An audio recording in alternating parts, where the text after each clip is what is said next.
Good afternoon, everybody. Welcome. We're going to get started. Thank you, everybody, for coming. I'm Lori Kimball. I'm Senior Manager of Programs here at Oatlands. On behalf of all of us, welcome today.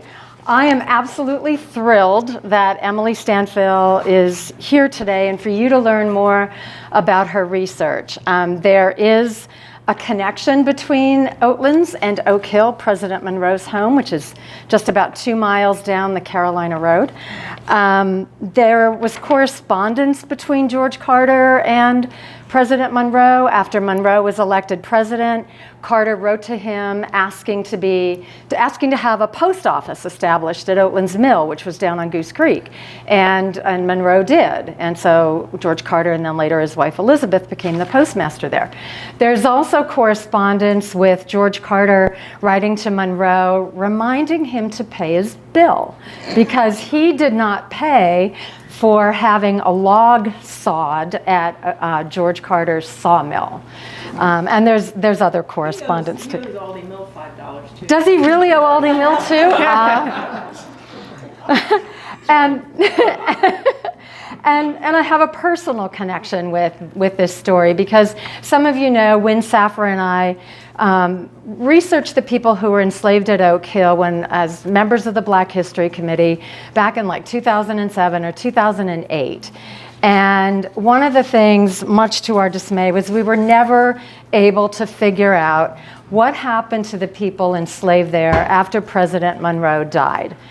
And I will never forget the day I was at the Farm Museum and I got a phone call from the education manager at Highland. Her name was Nancy, and she said, sit down, because there is this amazing, diligent researcher named Emily Stanfill who discovered what happened. We know the story now. And so that's the story that we are going to hear today. But before we begin today's program, I want to acknowledge we are on the ancestral and unceded lands of the Manahoic and Piscataway nations, and probably other nations we are still learning about. Also, Oatlands was a site of enslavement. And so as part of all of our big mission, it is to tell a full and accurate history and stories about what happened here. And this program today certainly fits that mission. And it's funded by a grant that we got from the VA 250 Commission. And some of you have some handouts on your chairs, and there are more for you to pick up. But this is the Loudoun 250 Commission was established about 2 years ago, Tracy, who worked to have that effort established here in Loudoun County to commemorate the 250th anniversary of our country's American Revolution. These rack cards are old, but it takes you to the QR code that tells you about what's going on in Loudoun County. Also, we have these wonderful new booklets that our local commission just had published, and they're available over on the table. I encourage you to pick one up before you go today. And lastly, I'm going to promote the next program that we have here funded by the VA 250 Commission. It's by Dr. Sherry Huerta from George Mason University. She's going to be talking about using actual court records from our county courthouse, people who were petitioning for their freedom, African American men and women petitioning for their freedom during this fight for independence. And so as part of our grant, what we do is report where people are visiting us from today for this program. So I'll ask you a couple questions. Anybody visiting here from outside of Loudoun? Raise your hand, please. All righty, 1, 2, 3, 4, 5. Okay, anybody from out of state? Okay, last time we had 3 people. Okay, well, thank you everybody for coming today. I really appreciate it. Also, as you will see, we're live streaming today, and then the program is being recorded, and that will be available on our YouTube channel. So anybody who was here for the last couple of programs, you can go to our YouTube channel and find those recording. And we thank Roland Waddell and his company, Onyx Communications, very much for his patience. Because we have mobile Wi-Fi hotspots here. So he brings all these technical gizmos to make all of this work, and he hooks it up. So thank you very much, Roland. and also our partners in today's program. As part of our grant funding, we partnered with the Black History Committee of the Friends of the Thomas Balch Library. I'm going to introduce Alicia here in a moment, but they have a display table out in the middle room, and I hope that you'll take a look at their table when we're all done here today. And then also the Edwin Washington Project, Larry Rader is here. They have a table set up as well so you can learn about that project. And their publication called the Loudoun Bulletin, the most recent edition has an article by Emily. So that book is for sale there too. And then although the Historic Records Room at the courthouse is not here today, there is representation because we have some documents out there, including the infamous saddlebag deed of President Monroe, because he had the original plat. It's really cool. There's a copy of it out there. He folded it up and carried it in his saddlebag. And so the surveyor referred to it as the saddlebag deed. So what I'm going to do, I'm going to turn it over to Alicia Cohen from the Black History Committee, and then we are going to switch right over to Emily Stanfill and her presentation. So thank you again, everybody, for coming.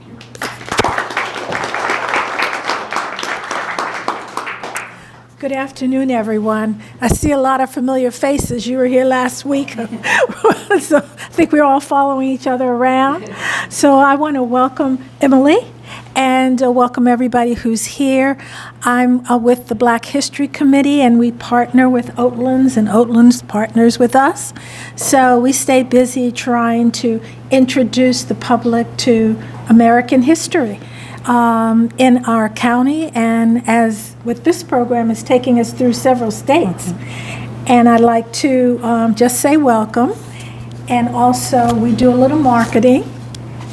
So then we have another program which is part of the American Revolution. This is Black Patriots and Loyalists, and we have a copy of this on the table. Unfortunately, I've run out of the flyers, but if you're interested and you want to take a picture with your phone, you can do that. It is March the 30th. It'll be our last program at the Rust Library in Leesburg, and a complimentary exhibit we have at the Balch Library. So if any of you are walking around Leesburg and you pop into the library, we have a exhibit that talks about many of the patriots, both military and non-military, who were black, both here in the United States and those that moved to Canada because they were the loyalists. So thank you for coming. I'm here to learn, real excited. Okay. All right. I've got my own. Got your own. I've got my own. All right. I'm pretty loud, but if anybody can't hear me, wave at me. I've been working with fourth graders, so I'm used to being loud. I know a lot of you all know about Highland, about Oak Hill, about Monroe already, but I want to go through a couple things as we get started. My goal is about an hour, maybe a little bit more, and then we'll have some time for questions and thoughts and things like that. So as Lori mentioned, she started working on this project in the early 2000s and wasn't able to really come up with a conclusion about what happened to the enslaved people at Oak Hill. And I want to talk about why that's the case. I consider myself a genealogist, and one of the things that a lot of genealogists talk about is how incredibly difficult African and African American history in this country can be. And that's because African Americans in enslavement are legally considered property. So the things that archaeologists or genealogists really rely on, birth, marriage, death records, censuses, are in large part not available when researching African and African American people. So we have to turn to what sources we do have. And as property, enslaved people feature in the records of their legal owners. So for people trying to go back in time, trying to research their ancestors, you get to 1870, and that's the end of the line for a lot of people because they don't appear prior to the Civil War, and enslaved people, once they're emancipated, Sometimes they stayed near their legal owners, sometimes they didn't. So identifying who legally owned the plantation that they were enslaved in is really difficult. I was at an advantage. I was working down. I was starting from a group of people who we knew who the legal enslaver was. And I'm tracing forward and made it a lot easier for me. So let's talk about who Monroe is. Let's talk about some of the things that affect our understanding of the enslaved people that were at Oak Hill specifically. Here he is. Here's the guy. And next to it, we see Oak Hill. So James Monroe, just to give you a brief biography, he was born in 1758 in Westmoreland County, in the Northern Neck. He was orphaned as a teenager and taken under the wing of his uncle, a man named Joseph Jones, who was a judge. He was a Revolutionary War vet. He dropped out of the College of William and Mary in order to serve. He attended William and Mary later on and studied law under Thomas Jefferson. That's how he kind of ends up becoming friends with Jefferson and Madison. So he's sort of part of that bromance as well. Monroe was the governor of Virginia. He was a senator. He was the Secretary of State and Secretary of War under James Madison. He was responsible for negotiating the Louisiana Purchase, the Missouri Compromise, and the Monroe Doctrine. So when we think about Monroe's impact on our country, it's monumental. He's establishing foreign policy. He's leading the way out of the Revolutionary period into something new. And he also owned several plantations. He had a house in Fredericksburg for a period of time. He moves to Charlottesville, has a house on what is today the UVA grounds, and then moves to what we know today as Oak Hill, which was right next to Monticello, so he could be near his best buddy. And during that time, enslaved people were laboring on his property, and he was moving them around. He and his uncle purchased the land that becomes Oak Hill in 1794, and his uncle lived on the property up until his uncle Joseph Jones dies in 1808. And Monroe kind of goes back and forth. Is he going to sell it? Is he not? Remember, there's enslaved people that Jones owns at Oak Hill at that point in time. Monroe kind of puts it on the back burner, and it's not until he becomes president that he starts thinking about Oak Hill. He ends up deciding that's going to be the seat of his presidential power. That's going to be where he hangs out when he's not in the White House. And in 1826, shortly after the main house at Oak Hill is completed, Monroe sells Highland. There were a number of enslaved people at Highland. Some were sold locally into the community. Some were sold with the house. And then some are moved to Oak Hill. As Monroe acquired and sold properties, he also acquired and sold enslaved people. And because of how often Monroe is moving, we may never know exactly how many enslaved people he had, where they were at any given time. And one of the things that I want to show you today is it gets even more complicated than that.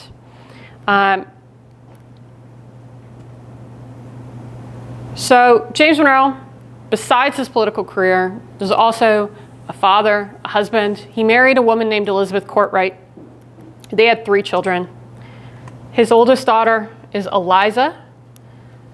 She is substantially older than his other children. He has a son named James Spence. We do not have any images of James Spence. He died in infancy. And then we have Mariah. Don't ask me why she goes by Mariah, not Maria. There is a reason, but it is Mariah. Both of his daughters end up marrying. So as we can see, Eliza marries a man named George Hay. He was a lawyer. He famously was a prosecutor for Aaron Burr in the assassination of Alexander Hamilton. And then we have Mariah, who marries a man named Samuel Lawrence Gouverneur. Gouverneur was her first cousin. He was also later on a postmaster. And when James Monroe dies on July 4th, 1831, it's his 2 daughters and his son-in-law, Samuel Gouverneur, who inherit Oak Hill. His other son-in-law, George Hay, passed away a year prior. So 2 girls and his son-in-law. That's who is going to attain Oak Hill at the time of his death.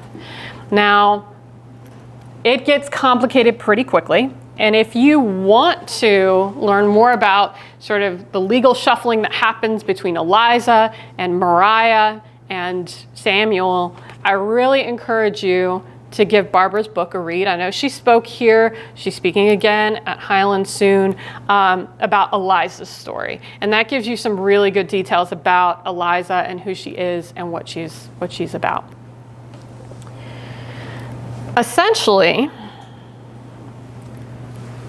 it's not until 5 years after Monroe's death that we get what becomes the final snapshot of enslaved people at Oak Hill.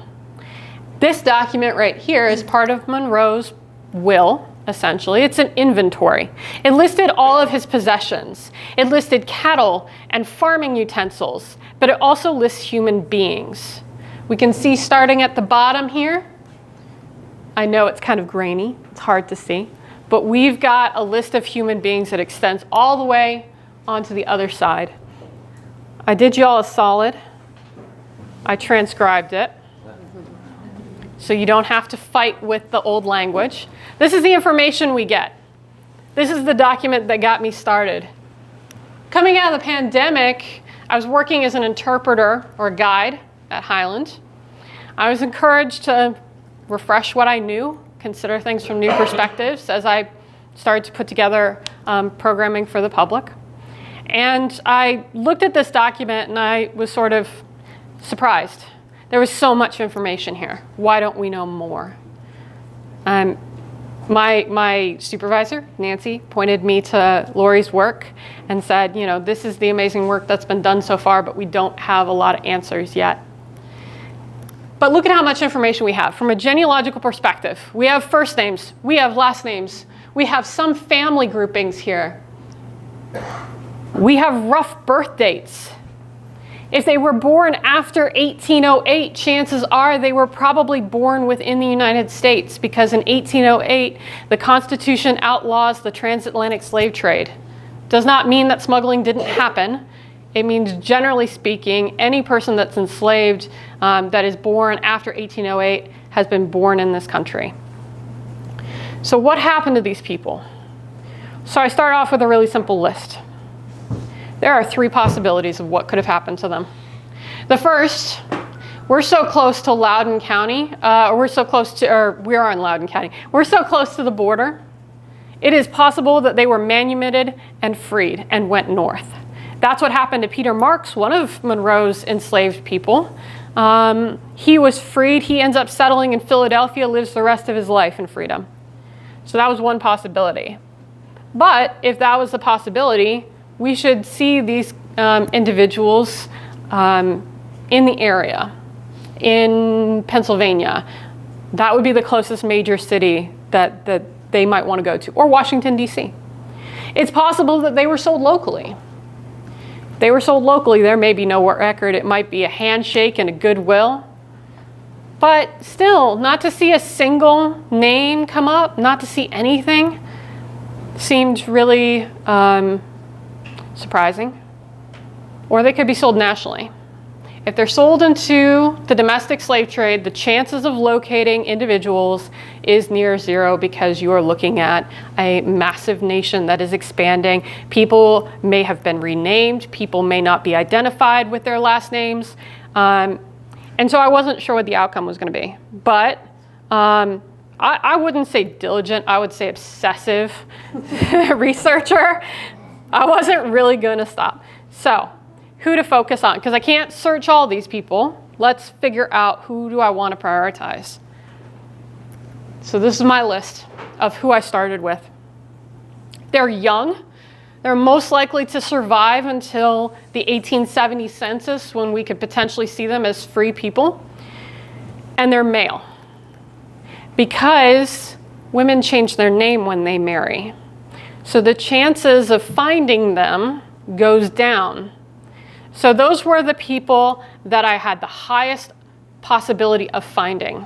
And it took me 2 months. And I searched Ancestry, and I searched Family Search, and I searched Google, and I searched Yahoo and everything I could, and I talked to Lori and I talked to Miranda, and I just sort of wanted to understand what was going on out there. And in searching Ralph Gantt, I got a really interesting hit. And then I kept going. I made a spreadsheet, kept going on my list, kept searching. I got a hit for Priscilla. And that document looked scary familiar. So I started looking. Here's the document. Again, I'm not mean to y'all. Here's the list. So, we got any similarities here? We're going to remove everybody. So what I did was looked at this list and I said, some of these people look familiar, some of them don't. We're going to remove everybody that doesn't immediately look familiar. This is about midway down the list, by the way. There's 80 people in total. And then we're going to compare the two documents side by side. What do we notice? It's team building time. What do you guys see? I want to hear from you. What do we notice? What's similar? What's different? Last name change, spellings. Yeah, we got some spelling problems. Look at George Harris. Look at how many years he's lost. So this document, this new document that I've just introduced you to, is from 1838. This document over on our left is the Oak Hill inventory. George has gone backwards in time, as has George Williams. But names are similar, a lot of them. The Gantts have had some name changes. Let's look at what this document is. This is the top of it. It says, manifest of Negroes, mulattoes, and persons of color taken on board the brig Isaac Franklin of Alexandria, D.C., where William Smith, the master, is burthened 189 tons to be transported from the port of Baltimore to New Orleans for the purpose of being sold, disposed of slaves to be held in service of labor. So what we're looking at here is a ship manifest for the ship, the Isaac Franklin. And it lists a number of pieces of information in it, including the names of individual enslaved people that were on it. Some of them match roughly the Oak Hill community. Some of them do not. One thing that's quite interesting is it lists the name of the person that legally owned these people, and it lists his name as George Kephart. That name didn't mean a lot to me at the time. This is early 2020, but it meant a lot more in a couple months. So Dr. Josh Rothman wrote an absolutely brilliant book that I encourage you to check out. It's called The Ledger and the Chain. It's painful, it's awful, but it's really powerful in what its goal is, which is to describe the domestic slave trade. In 1838, George Kephart is the owner of the Franklin and Armfield Slave Trading Company. It is the largest slave trading company in the country. It is one of the most successful. What we know about Kephart is he had a company office in Alexandria, Virginia. That's the building in the center. Today it's called the Freedom House Museum. It's owned by Historic Alexandria. You can go and visit it. You can see in the image in the lower left, that's a historic image of the Franklin and Armfield. The building on the far left-hand side of that image is that front-facing office. There was a walled area in which there were 2 dormitories where enslaved people were held, and then there was a jail space underneath the building as well. On the right-hand side, the image in the back comes from a gazette. That's displaying the Uncas. That dates to about the time period we're talking, 1830s. You can see in the back there are people being led onto the dock, people being loaded into that ship. These ships, the Isaac Franklin and the Uncas, which were both owned by the Franklin and Armfield, were designed specifically to carry human beings. They're outfitted to be fast, and they're outfitted to hold people in bondage. They were built with copper cladding on them. They ran between primarily Alexandria, but also then they would head down to New Orleans. And Kephart would often offload enslaved people to slave auction houses on the banks of the Mississippi right there in New Orleans. He also took people up to Natchez, Mississippi, and sold them there.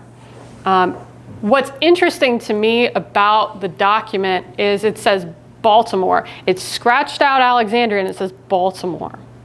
So what was happening with that particular trip, which was occurring at the end of September, that's their last trip of the year. It's about to be hurricane season. They want a full ship. And so they take the people from Oak Hill to Baltimore first. They acquire more people from the Baltimore slave auctions, and then they head south. So they made that stop. And I thought that was it. I thought that's as far as I'm going to go. That's as far as I'm going to get. Because the chances of finding people once they hit these slave auction blocks, the goal of them was to erase the humanity of these individuals. So the chances of finding them are non-existent. But there's something you have to learn about genealogy. You need a community. This is not a one-person thing, and it's taken over a decade to get this far. And Miranda pushed it further. So if you don't know Miranda Burnett, she has been the primary researcher on researching the enslaved people sold by Monroe to Casabianca, Florida. She's a brilliant researcher. And one of the people from Casabianca was transported into Louisiana. And so she had been going through these Louisiana records, and she emails me one day, and she says, I have a document for you. And she sends it to me. This is that document. I'm going to read the top of it. Know all men by these presents that we, Samuel Gouverneur of the city of New York, and Maria H., his wife, foreign in consideration of the sum of $25,000, lawful money of the United States of America to us in hand paid at and before the unsealing and delivering of these presents by Christopher Adams Jr. of New Orleans in the state of Louisiana have granted, bargained, sold, released unto the said Christopher Adams Jr.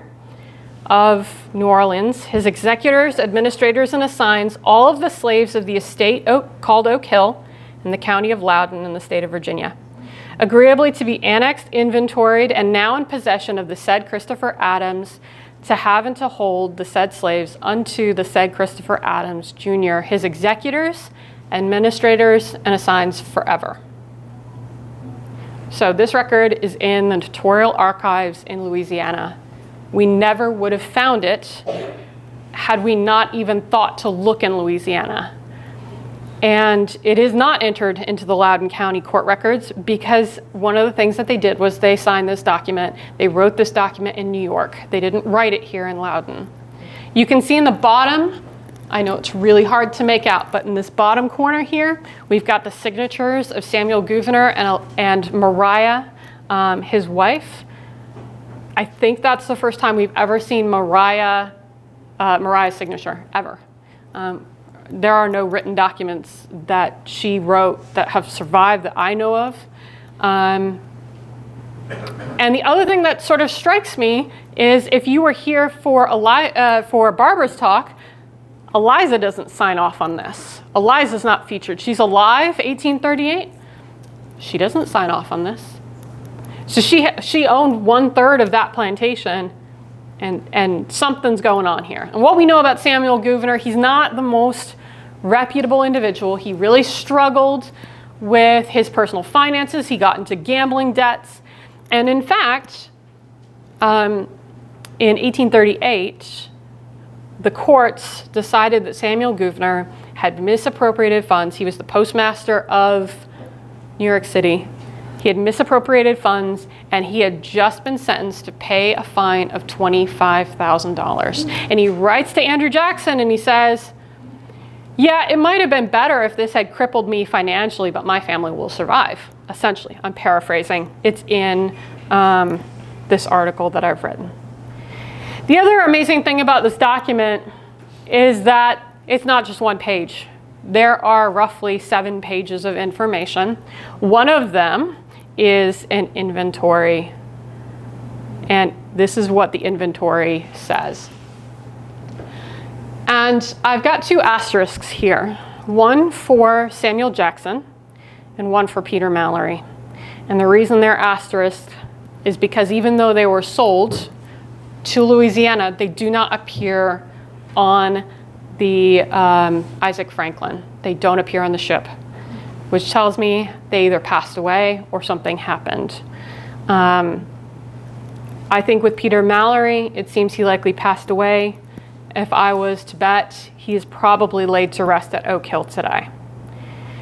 And this document does something even more amazing. Here's a section of it. Y'all see the brackets? Anybody want to guess what those brackets are about? Families. Families. They're acknowledging family groupings. So this is the Gantts we're specifically looking at, as well as a woman named Rachel Baker and Moses Thomas and Claiborne. But one of the things that strikes me is you look at Judy Gantt. At the bottom of her list is a woman named Nancy West and William. Nancy's 21, William's 5. That's her child and her grandchild. So Judy had Nancy, Albert, or Alfred we also see him as, Ralph, Jim, Catherine, Henry, Edmund, Washington, Frederick. She's got a big family. It's 3 generations of one family. The average age of people being taken down to Louisiana on this ship is about 23. So you have multiple generations of one family going. So you remember how I eliminated people that I couldn't recognize when I was doing this research? We get to put them all back. All of these are people that were sold by Samuel Gouverneur to Christopher Adams in roughly 1838, 1837. But there are names on here that do not appear in the Oak Hill records.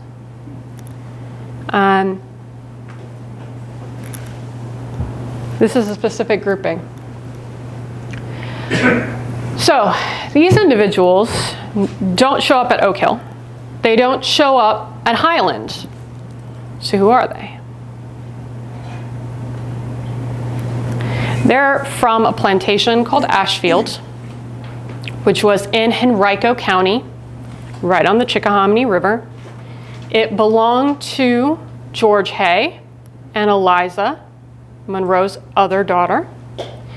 And they appear in a mortgage record in which Monroe, so back in 1830, before Monroe died, George Hay and Eliza list out enslaved people that are going to be working on that plantation for the benefit of Eliza's daughter and George's daughter, Hortensia. So at some point, these enslaved people who have been living in Henrico County have now been shifted up to Oak Hill. So the community at Oak Hill is coming from a lot of different places. They're coming from Alhambra County area. They're coming from Henrico County area. They're coming from Joseph Jones's enslaved community, which Fredericksburg maybe, Orange maybe. So this community is a lot more complicated.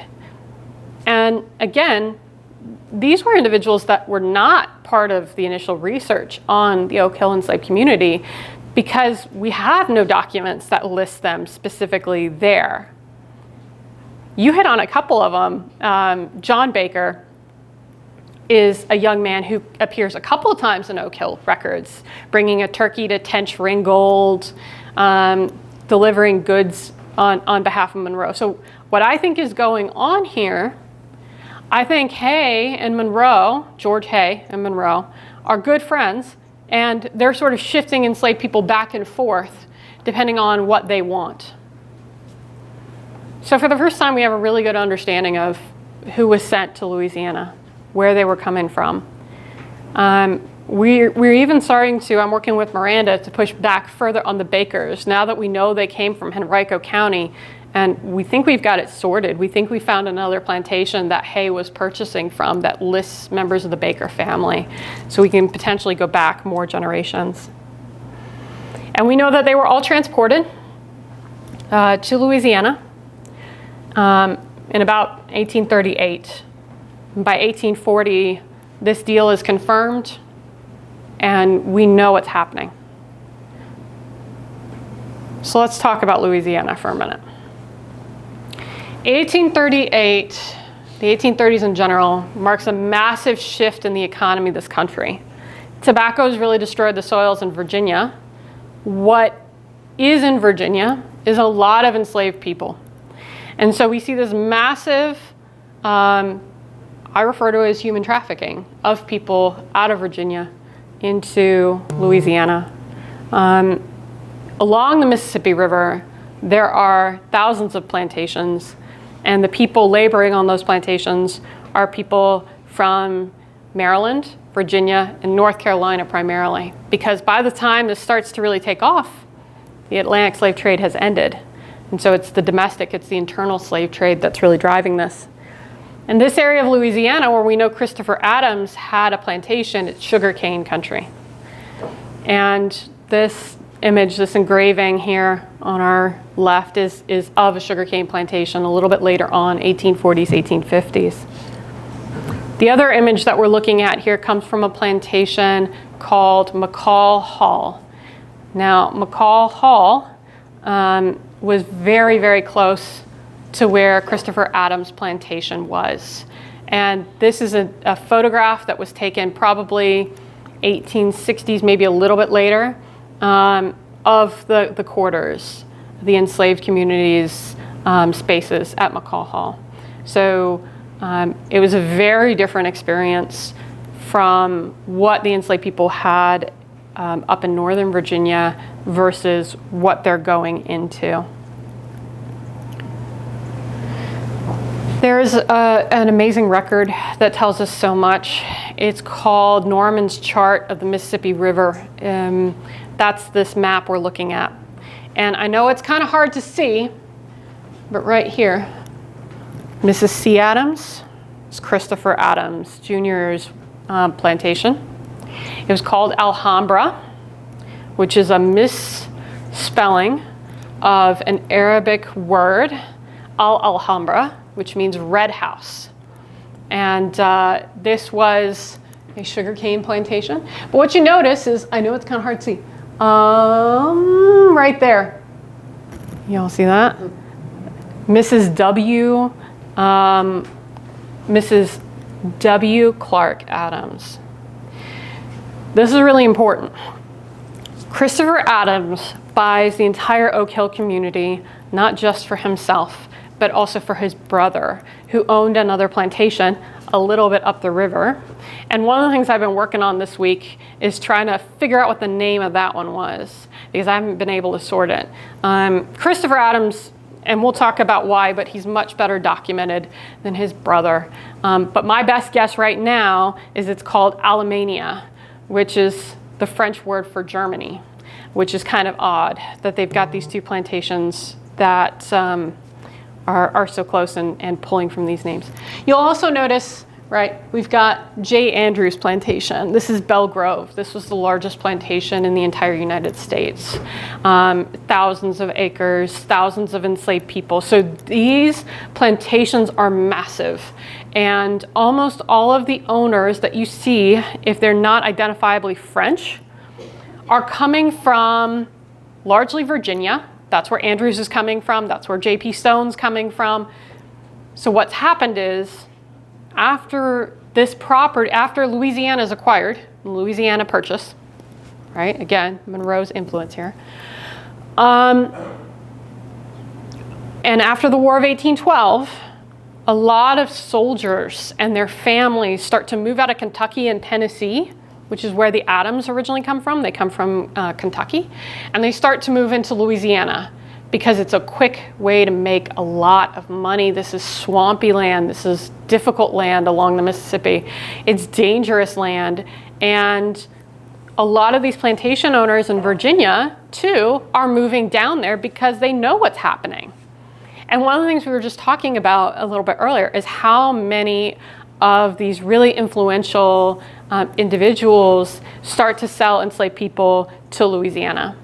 GU 272, right? The Georgetown University founding is founded on money that is acquired through the selling of enslaved people that were working for the Jesuits at that time. We were talking about the Custis family. They're selling down to Louisiana. The Madisons are selling to Louisiana about that same time. Monroe even has an exchange with George Hay at one point where he says, I think I should like to send the enslaved people to Louisiana. I think I should like to start a plantation there. But I've been convinced by Tench Ringgold, or the Ringgold family, who also has a plantation down there, that it's not a good idea right now. So this is something that all of these wealthy individuals are talking about, is how to make money, how to keep this plantation lifestyle going, and they're looking to Louisiana to do it, and they're looking to Mississippi to do it. We can see with the map on the right, we have a modern Google map of this section of Louisiana. You can see Alamania, it's right south of Plaquemine, that's how they say it, Plaquemine, along Route 1. And a little bit further south, right where the one dot is, that's where Alhambra is. And then even on the bottom of the map, McCall is where McCall Hall is. So they're kind of all in a row. Today, anybody know what that area is? What's going on there? Massive petrochemical companies. That's where 3M are, that's where DuPont Chemical is. And this area is known as Cancer Alley. It's made up of descendant communities, people who don't have a lot of money. And in the 1880s and early 1900s, whatever plantations were surviving sold off to these petrochemical companies. And now you have some of the worst rates of cancers in the country right along this river. So if we want to talk about legacies of slavery, that's a pretty complicated one, right? Let's talk about who Adams was. Who ended up owning these human beings? This is an image of Alhambra. Brick house painted red. That's why it's called Red House. Built in the early 1840s for Christopher Adams and his wife Harriet. Notice her name, McCall. So this plantation, McCall Hall, that was her uncle's plantation. We get to know quite a little bit about Christopher Adams and his influence, and it just feels like these guys knew each other.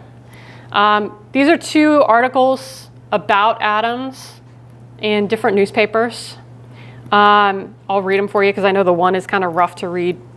It says, the first in alphabetical order is Christopher Adams, senator from the parish of Iberville in West Baton Rouge. Mr. Adams was born in Kentucky but came to the state at such an early period of his life that he has been generally regarded as a Creole of the state. He is 42 years of age, 6 feet in height, and of a slender form, but sinewy frame, denoting great bodily strength and activity. Nearly all of the education which he received was obtained in the counting room in which he entered in New Orleans while a boy, and continued in the mercantile business as a clerk and merchant upwards of 20 years. Some years since, he purchased a plantation in the parish of Iberville, where he now resides, and which he has represented in the legislative halls for some time past. He, from his long experience in mercantile pursuits, he is generally placed on the committee where banking, financial, or commercial matters are concerned. So this man was in the state senate for Louisiana. He was a state senator. We get even more from the obituary. So he died in 1852 in Philadelphia. A telegraphic dispatch from Philadelphia announces the death of this well-known citizen at Philadelphia yesterday. Mr. Adams was formerly a successful merchant in the city. He had been, in late years, a successful planter in the parish of Iberville. He has filled, He filled public service stations with marked ability. The collectorship of this port was offered to him last fall on the removal of Mr. Ferre, but he declined, and he has been frequently mentioned throughout the state as a candidate at the next election for governor of the Whig ticket. His disease, we believe, was pulmonary, so likely pulmonary tuberculosis. This man was worth well over $500,000 at the time of his death. He was a public figure, certainly. They're considering him for the governorship. When they talk about the collectorship, right, what they mean is he's down at the Port of New Orleans collecting taxes. He has incredible power, and he has incredible assets. He owned many buildings in Louisiana. He owned, at one point, a railroad line and a steamship. He was the president of the bank, the Union Bank of Louisiana. And what he does is he uses his plantation and the enslaved people on it. He mortgages them, acquires stock in the bank, pays it off, pays off what the mortgage is, and then remortgages his enslaved people to continue to buy stock. So he is absolutely using enslaved individuals for the financial value that they had.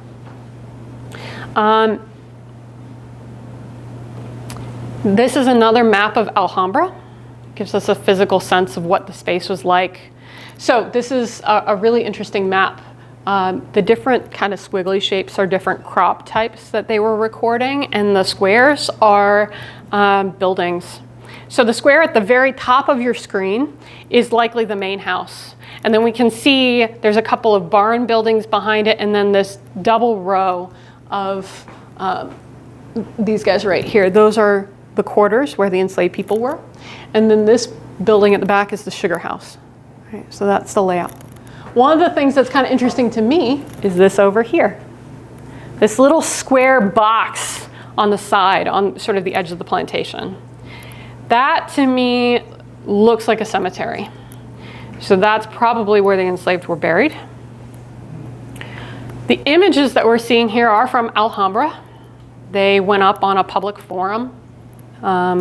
Somebody was interested in them, didn't know anything about them, but they're labeled as Alhambra. These probably date to the early 1900s would be my guess, 1910s, 1920s, maybe a little bit later. You can see men working, children. These three young women that we're seeing at the bottom, you notice the one, she doesn't have shoes on. The woman on the furthest, I guess it would be your right. And we can also see there's a hill behind her. That's the levee for the Mississippi River. So these are plantations that are right up on the river. So when we think about what happens to the enslaved people that were at Oak Hill, that are moved to Alhambra after the Civil War, because Christopher Adams was dead before the Civil War, and his wife, Harriet, took their children and moved to England. She never returned to the United States.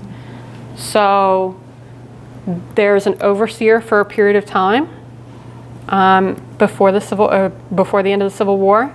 During the Freedmen's era, we find the same names popping up on the Freedmen's Bureau. By 1870, this is the 1870 census. I bet you all can recognize some names at the top. I know it's, again, I apologize, it's really hard to read, but it says Edmund Gantt and his wife Sylvia, and their children, Henry and Edmund Jr. Right below him is Nicholas Baker. Nicholas was only a couple months old at the time of the Isaac Franklin. There's also John Baker, who's in his 20s, who's likely the son of the man that we know as John Baker at Alhambra, or at Oak Hill. There's Frank Gantt. A little bit further down, we even see Ralph with his wife Mary. We can see him right here. And then Joe Short at the very bottom. This is one page in the 1870 census in Iberville Parish. They all stayed there after the Civil War. They knew their community.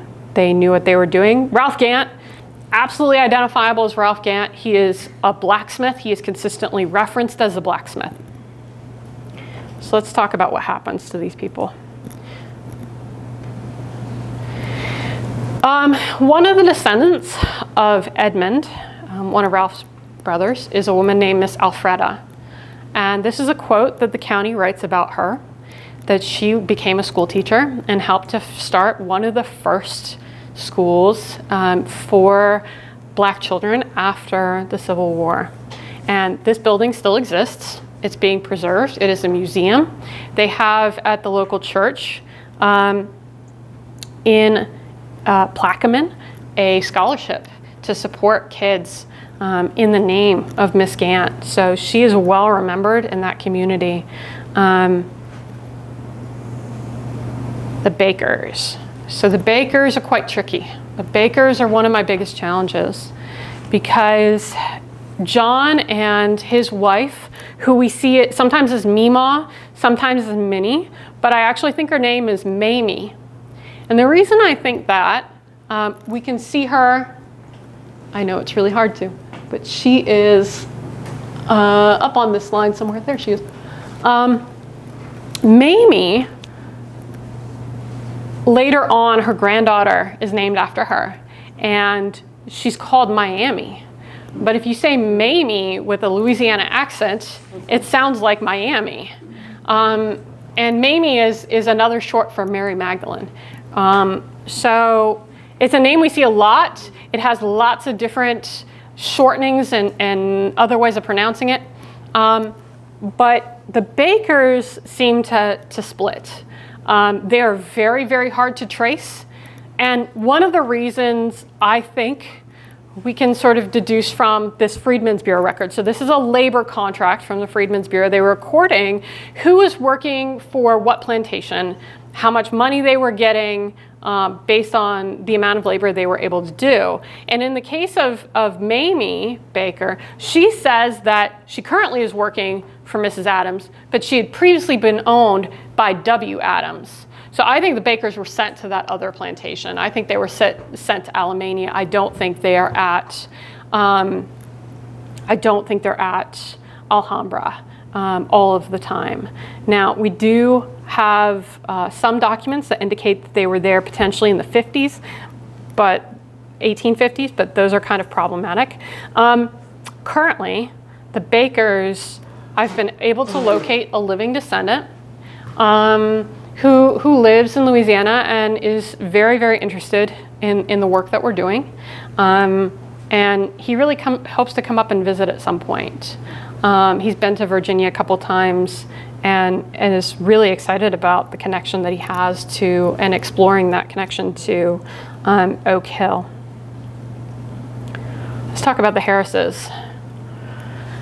The Harrises are a family that I do not see in a lot of records. They're very, very difficult to track. And part of the reason for that seems to be kind of what happens down in Louisiana. So this record on the far left is a slave schedule from 1850 for W.C. Adams, the brother of Christopher. And you can see how many people he had enslaved at that point in time. So certainly there are some names or there are some ages and genders that line up, but it's very hard to confirm it. In 1851, Adams mortgages the enslaved people to get more stocks in the Bank of New Orleans. And that's this document in the middle where he's listing off the names and ages, but they're so far off, it's hard to say whether he's just guessing based on the list that he's got and that the people aren't actually in front of him.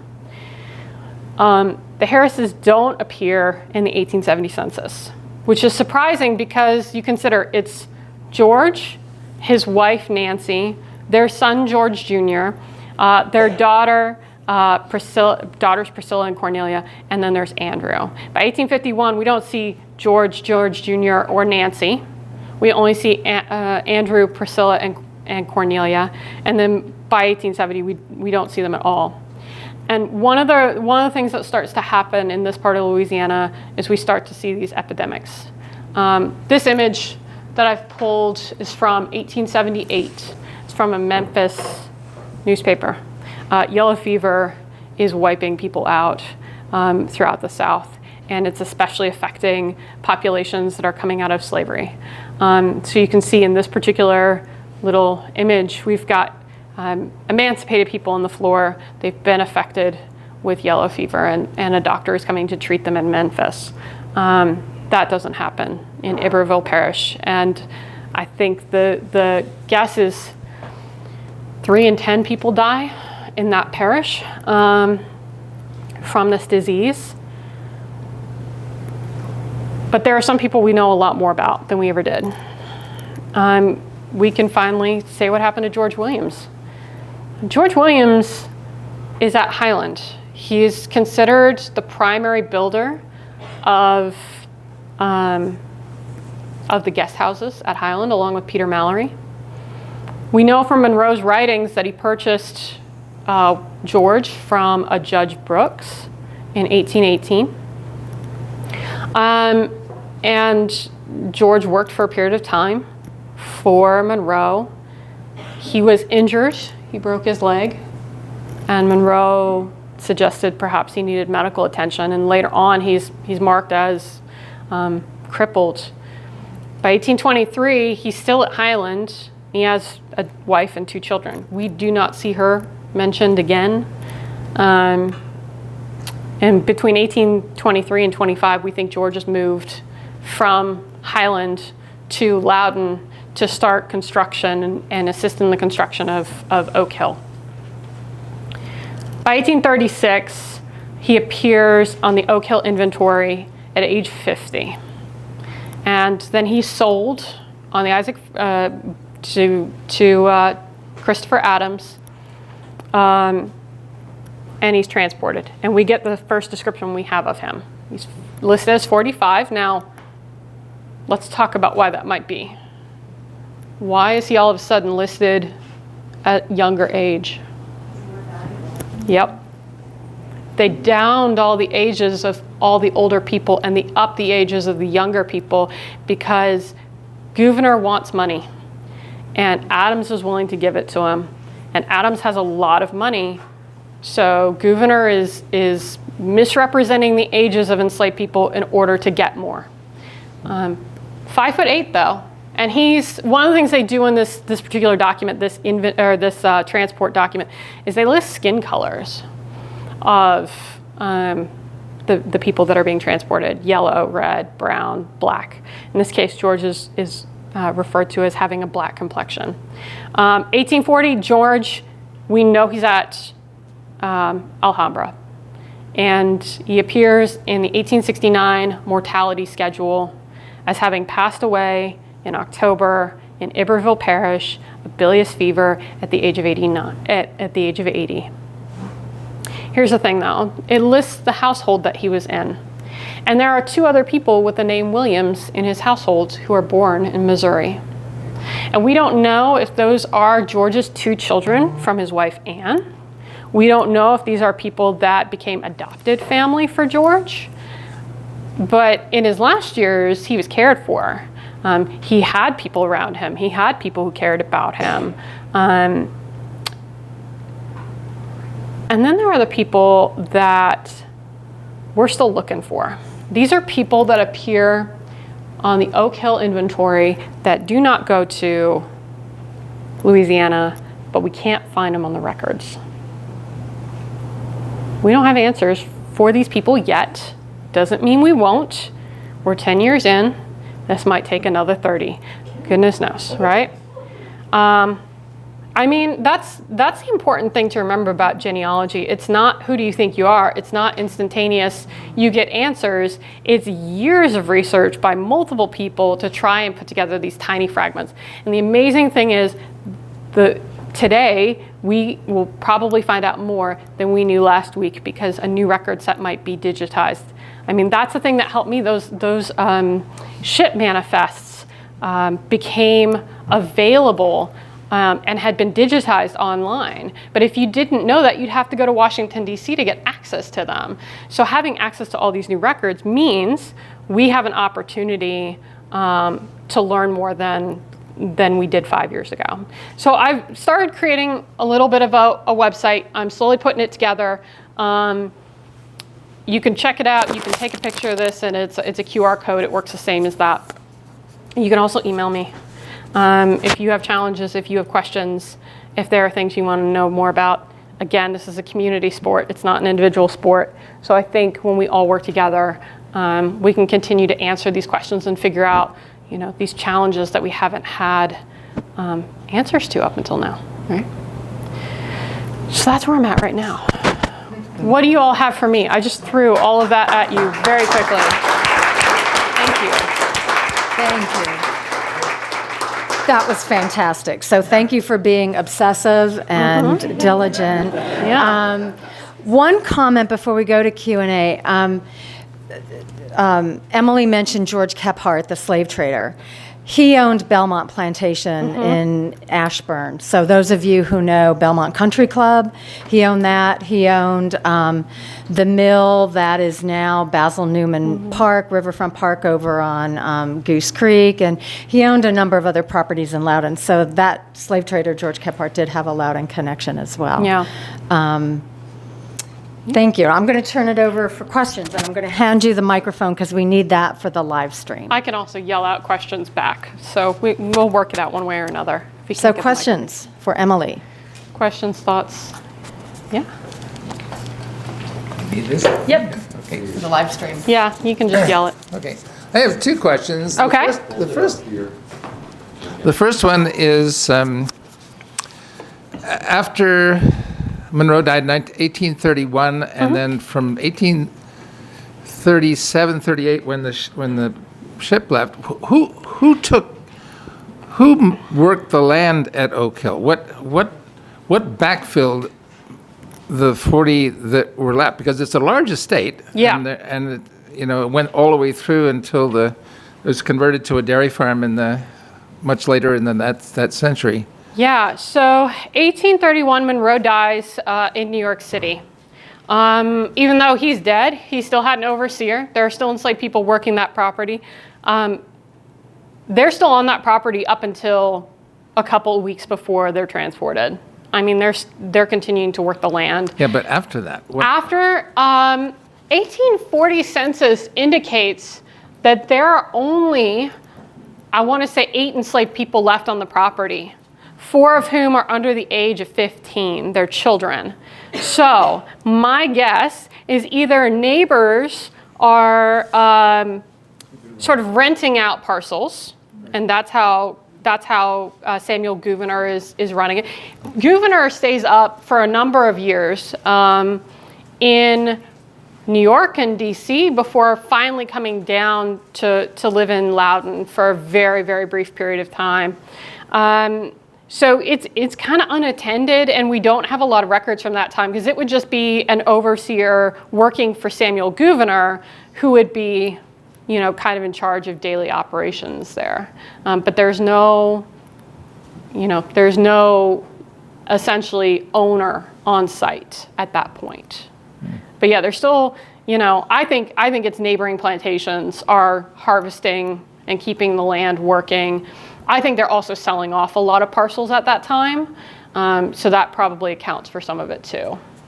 Yeah, because it was reduced from 2,000 to 1,200. Yeah. Okay, my second question is, there are 30 people now who live on Oak Hill, and 6 of them, I think, are black families. Yeah. Thomas, Hogan, and Bushrod, I think. Okay. Are any of those families related to any of the people who at one time worked the land? All of them were born there.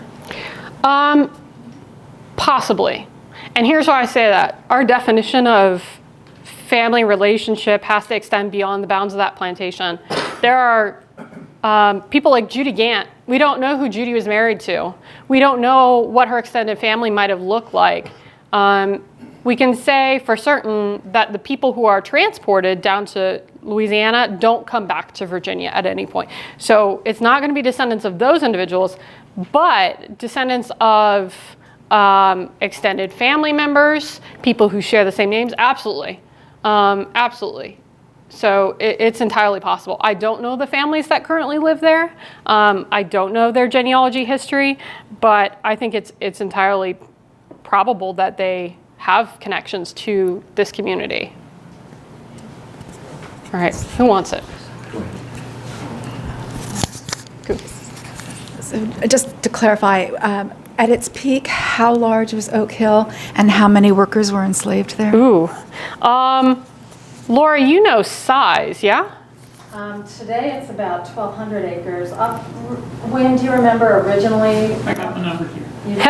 Wynn's got it. Wynn's on The it. microphone to Wynn. Yeah, give the win. Yeah. What do we got? In 1846, Gouverneur sold off the first parcel out of the holdings. Okay. And by 1870, his second wife sold the last parcel. Right. So it was owned by them in that time frame, and it totaled over 2,000 acres, 2,113. Okay. 2,000 max. I don't think we'll ever have an answer on how many enslaved people are on there. Because Monroe, the records, I don't know if they exist or I don't know if we just don't know them yet. The other thing is, right, George Hay, Monroe's son-in-law, his daughter, this woman, Marie Antoinette Ringgold, she's got a plantation up in Hagerstown, Maryland called Fountain Rock, and she had a number of enslaved people from like Ashfield and potentially Oak Hill. We know that Sally Baker and her 2 children were mortgaged by Hay into Loudoun County. So like there are so many little transactions going on. I don't know if we'll know ever. Who do you want me to deliver it to? Well, and then while the microphone's still over by Wynn, More stuff? and you have your I numbers. just wanted to add, you asked about the acreage. In the 1830 census, he's listed with 66 slaves. Yeah. And that seems to be about the peak of his holdings in Loudoun. Mm-hmm. Now, obviously, previously he had 2 plantations, including Highlands. So Yeah. he may have had more than that at one point in time, but I think at Oak Hill, he never had probably more than about that 66 or 70. Yeah. So 66 to 70 enslaved people. We also don't know whether he transferred any of the Oak Hill community down to Ashfield. Right, so that's another possibility to consider. I do have a letter from Uh-huh. 1820 that's at Fredericksburg. It's Yeah. a museum down there. Okay, yeah, And it's from him to George Hay. right.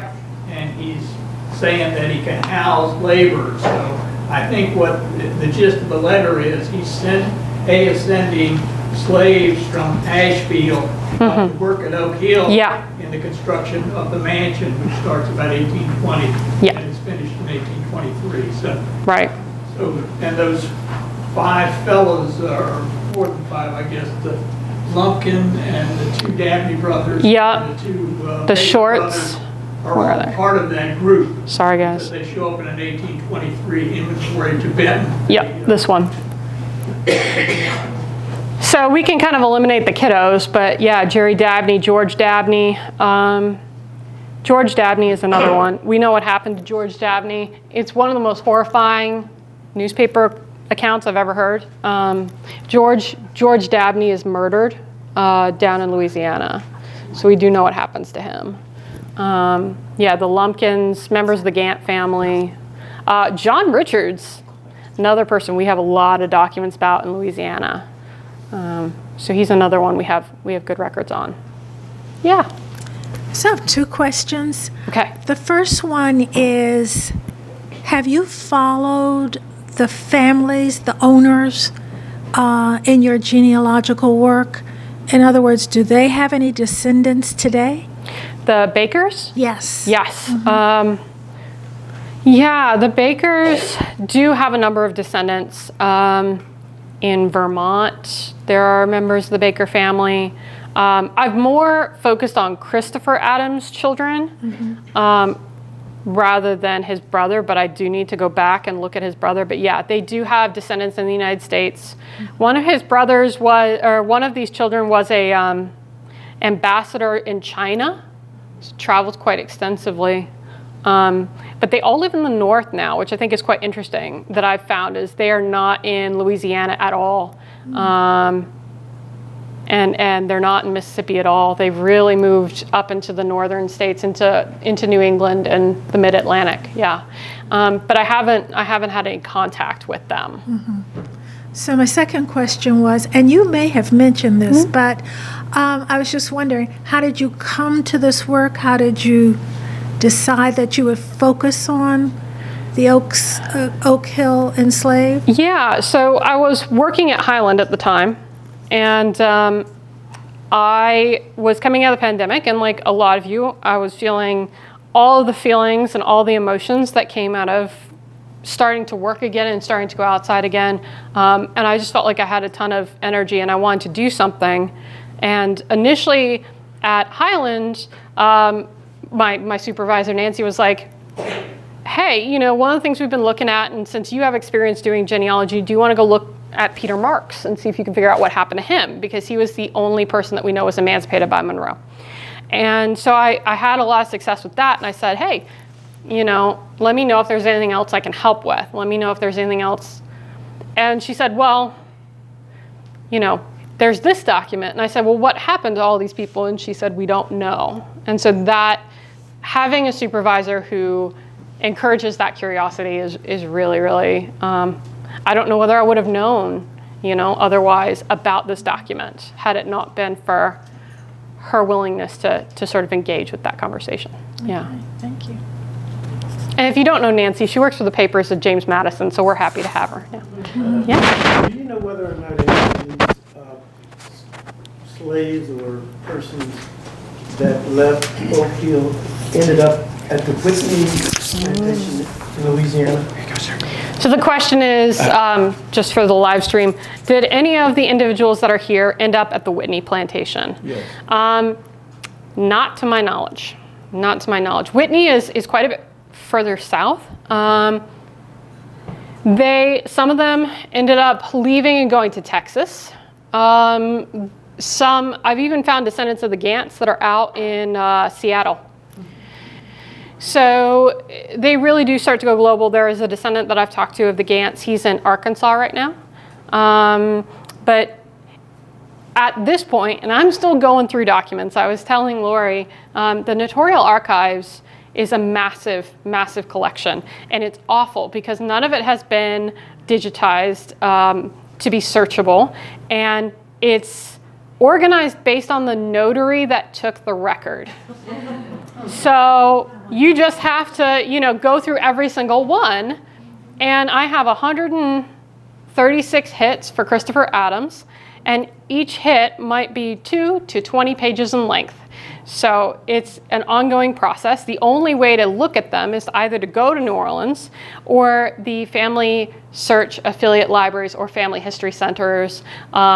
And you know, you can only stare at those records for like 2-3 hours at a time before you go cross-eyed and you're like, I need a break. So it's taking some time. It's not impossible, but as of right now, I haven't found any connection with Whitney. Microphone, please. Yeah. Yes, I'd like to find out for the estate filing, is there a record that shows what the total value of the slaves were that Monroe had relative to his total net worth? I don't think we have anything. I've not seen it. The estate inventory, did you ask about? Right, at the time of his death, and what the value of the slaves would have been relative to all his assets. Didn't they list the value of them or just the ages? I think they put value. I think I didn't because so first off, that middle column right there is the values of the people. Again, when I wrote the article, I didn't because I don't like referring to people by their monetary value. And it doesn't further the narrative for me. Let me see here. Yeah, it does. So it's this column right here. By the way, this is in the Library of Congress. Every single one of you can go look it up if you're curious. But yeah, they do list it. It looks like, I'm sure there's a total value. I think it's 4,000 something. I think it's this total right in the middle here, right there. But yeah, you could go through and figure out what the total value is. Yeah, and I ask that just because it shows the significance of how people were perceiving slaves, and Yeah. it's just, it brings that reality check of the, what was really behind having them. Well, I think you bring up a really good point, right? Because at that point in time, there's two different forces going on. There's the American Colonization Society, who the Thomas Balch Library has a great collection there. The American Colonization Society was an attempt to enslave the country by emancipating enslaved people and then sending them to this colony called Monrovia, which was named after James Monroe. It's currently in the country of Liberia. And the belief was that plantation owners had to be compensated for the loss of their property. So they had to be paid for the enslaved people that were going to Monrovia. And the value there is a lot less than what plantation owners were getting if they sold into Louisiana. So I think that was part of the motivation, is the demand for labor in Louisiana is so high at that point in time that Samuel Gouverneur probably didn't even think twice, because he needed money, because that's all that mattered to him, was that bottom dollar line. By the way, and I didn't mention this, there's a reason that everybody goes to Christopher Adams.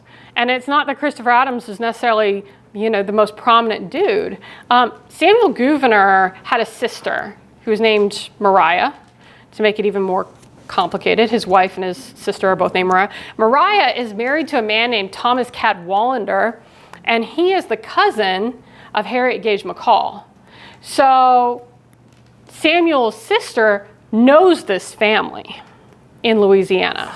So this is an inside deal. They know what they're doing.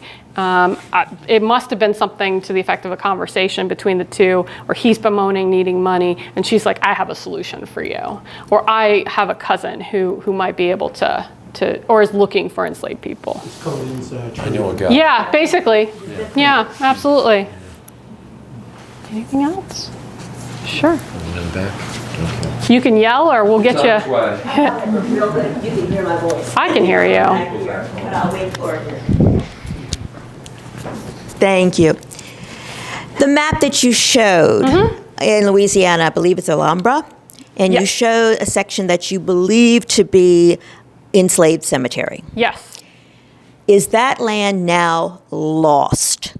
So that you would never be able to prove that that is the cemetery, because that land is all gone. It's now part of those huge conglomerates. And of course was not preserved, any thought of preservation at the time. So this is the map that we're talking about. So there is a really active political movement down Louisiana to give descendants there access to these cemeteries, because they're all up and down the Mississippi River. And it's up to the individual chemical corporation whether they will allow it. Because of when these chemical corporations started buying these properties, some of these cemeteries do still exist. Some of them are in fields, and there might be a tree marking. There's no gravestones, but there might be a tree marking it. In other cases, they're underneath wastewater disposal ponds, so they're not accessible. From what I have heard, there has only been one chemical company that has been willing to allow descendants access to the cemetery. So it's a really tricky situation down there, and it's an ongoing situation. There's a company out of England who is using this map, and they are georeferencing it, so they're overlaying it on images, aerial images of the area, and figuring out where these cemeteries are to try and help preserve them.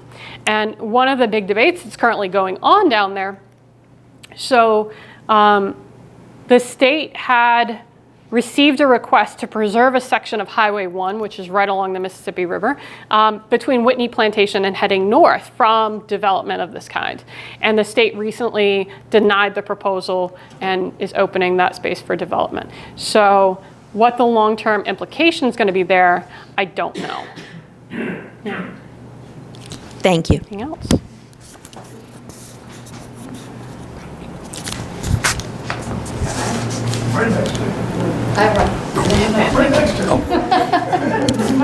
So I have one. Sure. Because I was sort of obsessed trying to find native Berryman. Yeah. And Loudouners know Berryman as a name here. There was Thomas Jefferson Berryman. I don't know where Richard Moore is, but there are Berrymans and his family and his wife's family. And so I think Natus was on the ship manifest, Yes. but I don't think he was on the notarial record. There was He somewhere was. I didn't see his name. Did you find out anything about him? This is that 1851 record, and he's somewhere halfway in here. Okay. But he does appear in the 1851 mortgage. Now, again, this is a problematic document. It's not accurate. It's super inaccurate. You can see Judy right here. That's Judy Gantt. She's like 42 in 1851, and that's not even close to correct. So the ages are really off. I think what he's doing, I think what Adams is doing is pulling from the records that he has in order to just mortgage to get the most amount of taxes possible, or the most amount of stocks possible. But yeah, Berryman does feature in this. I can't find him on 1870. Okay. I kind of wonder if he didn't change his name to Nate, because there are a number of Nates that pop up. But I cannot locate him in any document. He does appear, actually. I don't think I have it in here. Maybe I do. He does appear on the Freedmen's Bureau records, though. On the contracts, the labor contracts. Okay. Yeah. So he is down there for that. But again, I'm trying to confirm him in multiple documents, and that's the tricky thing. You get like little snapshots. I think they're there. I think they're in this mass of 120 plus, notarial archive records that I have. I just haven't gotten through them yet. But you can see, there's just these columns and lists and ages, and you're just lining them up by who the plantation owner was, once again.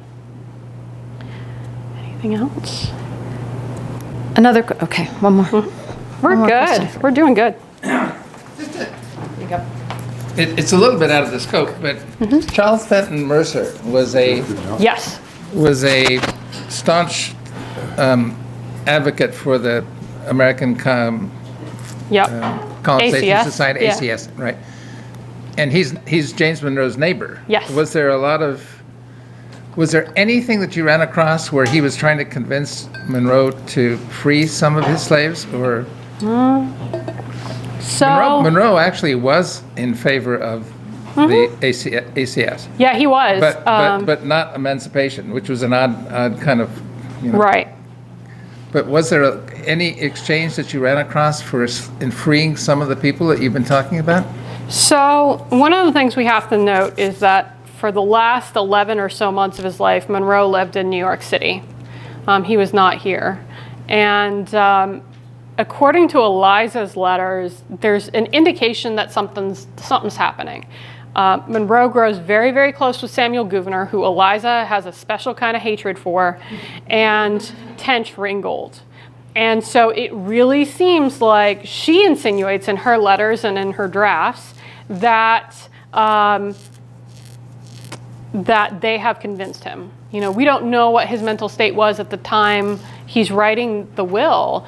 Apparently there was an earlier will and a later will, and there's all these different things happening with Monroe, and we can credit Eliza with, and again, Barbara talks about this in her book, we can credit Eliza with making sure that Peter Marks got his emancipation papers. And she writes about what's happening here, and she says G has gotten involved with she describes it as a black business. He has sold all the slaves, and it will forever be a stain on his character for doing so, or something to that effect. And she's like, I would fight it, but I'm spending so much money on lawyers, there's gonna be nothing for my grandchildren left.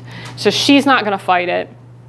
But again, she doesn't sign off on this contract. So he is taking her property, legally speaking, and transporting it.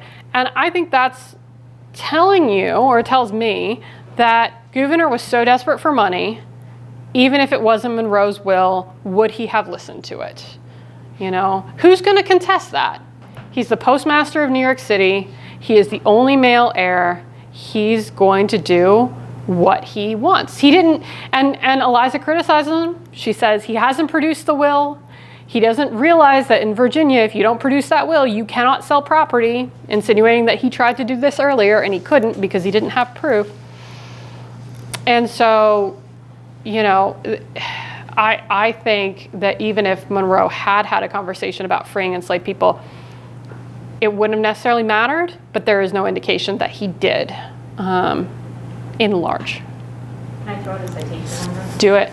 Dan Preston, the former editor of the Monroe papers. Oh. There's an article by Dan Preston on Monroe and colonization.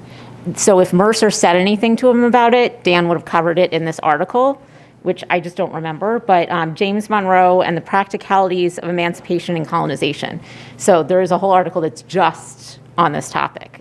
There you go. Because I don't know how seriously Monroe ever considered it. My sense was always like his support was lukewarm compared to some other people. I mean, he's not all in. He doesn't go to the meetings regularly. There was a letter exchange between Mercer and Monroe in terms of selling. Yes. Yeah. That there was a man, I want to say his name was Ralph, but I might be wrong, that Monroe was going to sell back to Pass that to Lori, please. You send that on. We have double too.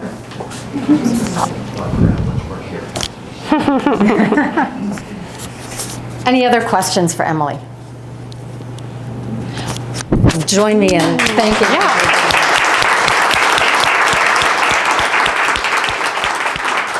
And then also, please make sure we have, the Black History Committee is set up here, the Edwin Washington Project. Emily's article is in the latest edition of the Loudoun Bulletin. Yeah. And Tracy. Can you update people on what they can do to help save Oak Hill? Sure. Okay, I'm going to take off my Oatlands hat and put on my Loudoun VA 250 committee member hat. And that is, you may have read about the efforts to save Oak Hill, turn it into a state park. And where we are now is that it is pretty much stalled unless the governor adds a line item in his budget, which has to happen by April 2nd. So one thing you can do is write to the governor, call the governor, write to your delegate, call your delegate, email, do whatever. Also, the Conservation Fund is the entity that had been raising the money to purchase the property, which has been very well maintained, lovingly kept by this family. They want to do the right thing, and they want it to become a park. So it is publicly accessible. So frankly, stories like this can continue to be told. So if you go to the conservationfund.com or org, just Google it. There's a petition that you can sign. And it's important to do that because they will be taking that petition to the governor and saying, how, look, this support. It's 1,200 acres here in Loudoun County with encroaching houses and data centers and everything. And what a fantastic gift during the commemoration of our country's 250th anniversary to have that taken as, that to become a state park. It's not just a gift to Loudoun, it is a gift to the world. Yeah. So your support, all of our support is needed. Thank you for reminding me, Tracy.